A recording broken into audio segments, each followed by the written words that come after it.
নবী বলছেন, আল্লাহ আমার উম্মত যদি জাহান্নামে থাকে আমি কিন্তু জান্নাতে যাব না।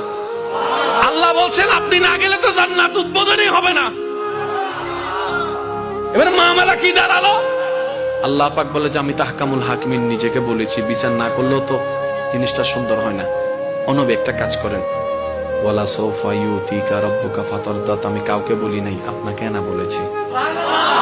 আমার সাল্লাল্লাহু ইল্লা রাহমাতাল লিল আলামিন কারো সম্পর্কে নাজিল করি নাই, আপনাকে দিয়েছি। ওয়ালাল আখিরাতু খায়রুল লাকা মিনাল উলা, কাউকে বলি নাই, আপনাকে বলেছি। আর আমি আল্লাহ ভালো করে জানি আপনি হচ্ছেন উম্মতের দরদী নবী। আপনি নিজের জন্য কাঁদেন নাই, সন্তানের জন্য কাঁদেন নাই, পরিবারের জন্য কাঁদেন নাই, নাতির জন্য কাঁদেন নাই, যত কেঁদেছেন জীবনে সবকিছু উম্মতের জন্য। এমনকি হাসরের ময়দানে যখন সর্বপ্রথম আমাদের নবীকে আল্লাহর হুকুমে তোলা হবে, আমাদের নবী উঠেই জিব্রাইল আলাইহিস সালামকে প্রথম প্রশ্ন করবে, ও আমার ভাই জিব্রাইল, আমার উম্মত গুলা কোথায়? আইনা উম্মতি, আইনা উম্মতি, আমার উম্মত কোথায়? আমার উম্মত কোথায়? আমার উম্মত কোথায়? আমি উঠার আগেই নাকি আমার উম্মতকে জাহান্নামে দিয়ে দিয়েছো নাকি? কোনো আমার উম্মত কোনো জাহান্নামে চলে গেছে নাকি? জিব্রাইল বলবে, ইয়া রাসূলুল্লাহ, প্রথমেই আপনাকে তোলা হয়েছে, এখন আর কাউকে তোলা হয় নাই, প্রথমেই আপনি উঠেছেন। আমার নবী বলবে, আমার উম্মত গুলা কোথায়? জিব্রাইল বলবে, ইয়া রাসূলুল্লাহ, এখনো তারা উঠে নাই, উঠবে একটু পরে। নবী দৌড়ে চলে যাবে আল্লাহর রহমতের দরবারের দিকে। সিজদায় যে পড়বে, একটাই কথা থাকবে, রব্বি হাবলি উম্মতি, রব্বি হাবলি উম্মতি।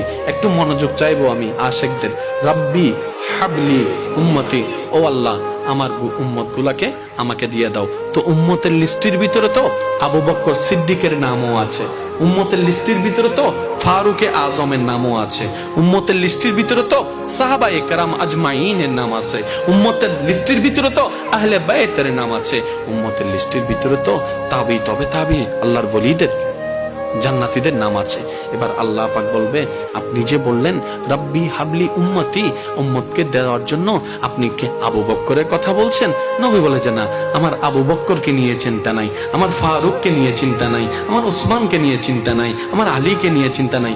ও আল্লাহ, আমার উম্মতের ভিতরে যারা জাহান্নামের অধিবাসী হবে ওই উম্মতগুলোকে আমাকে দিয়ে দাও। আল্লাহ বিচারক হয়ে বিচারও করবেন, জাহান্নামীকে জাহান্নামে দিয়ে দিবেন।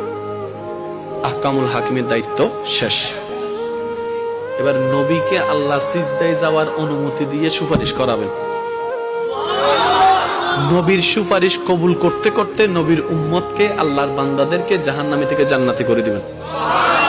জগৎ জিজ্ঞেস করবে, মওলা জাহান্নামী আবার জান্নাতি হয় কেমনে? ফেল কখনো পাস হয় না, পাস কখনো ফেল হয় না, কথা বলেন না। দিন কখনো রাত হয় না, রাত কখনো দিন হয় না, জাহান্নামী কখনো জান্নাতি হয় না। আল্লাহ তুমি যে জাহান্নামে দিলা এটা সঠিক, আহকামুল হাকিমিন বিচারক হয়ে দিছিল। আল্লাহ জান্নাত পাইলো কেমনে? কই তোরা কি পড়ছ নাই সূরা ফাতিহা 3 নম্বর লাইন, মালিক ইয়াউমিদ্দিন, আমি মালিকও, আমি বিচারকও, আমি মালিকও। বিচারক হয়ে বিচার করেছি, যার যতটুকু প্রাপ্য তাকে সেটা দিয়েছি, বিচার শেষ।